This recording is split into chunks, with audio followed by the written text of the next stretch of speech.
headquarters of common sense. Talk Radio. Good evening, Dominique. Good evening, Kevin. How are you? I'm very, very well. One story today I found depressingly unsurprising. That is that Boris has quietly dropped the efforts to limit the amount of money that MPs can earn outside their jobs as representatives of the people.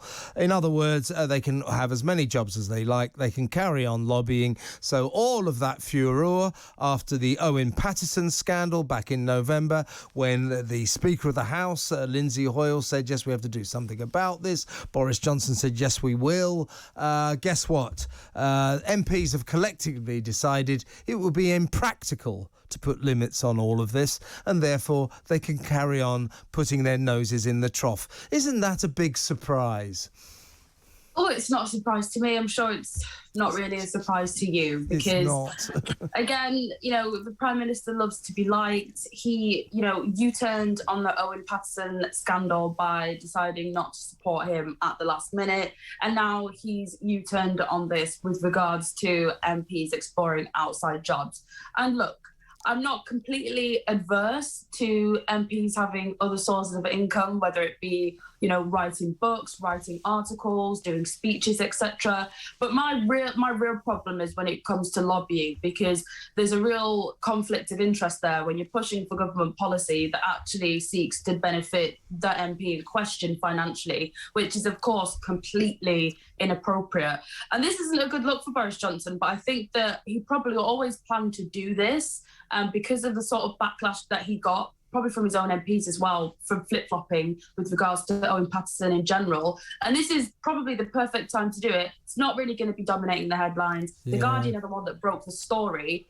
Lefty hate the government anyway, so it's not really going to touch base the way it would have a few months ago. Yes, as they say, it's a good day to bury bad news. And of course, the reason probably Boris has decided to buckle on this is, he's not quite the strong MP he was, or rather Prime Minister he was back in November. He now needs friends. And if a Prime Minister turns around to MPs and says, oh, that couple of $100,000 a year that you were earning outside of your parliamentary role, or all that money you were making from lobbying, you can't do it anymore. Well, guess what? It won't make the Prime Minister very popular. I think really this is just about him saving his own skin, and he needs to, especially after the Partygate scandal. But interestingly, I did think that would be the end of Boris Johnson. He just needs to build those bridges again and he'll be fine, as we've seen with this U-turn. Yeah, it's kind of depressing because, I agree with you, Dominique. I've got no problem with MPs having other jobs outside the Houses of Parliament, especially, for example, doctors, even lawyers, people who've got specialist professions. Why shouldn't they carry on if they think they can fit it in? But what is the worrying aspect of all this is lobbying. It is representing the interests of outside companies inside the House of Commons, which is basically what, it's not basically, it's a matter of fact. It's what Owen Paterson did.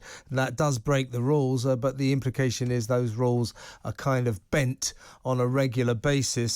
So it's just depressing. It's depressing. But I suppose they just want to keep their bank managers happy, don't we all? Mine's not very happy with me at all, I'll tell you.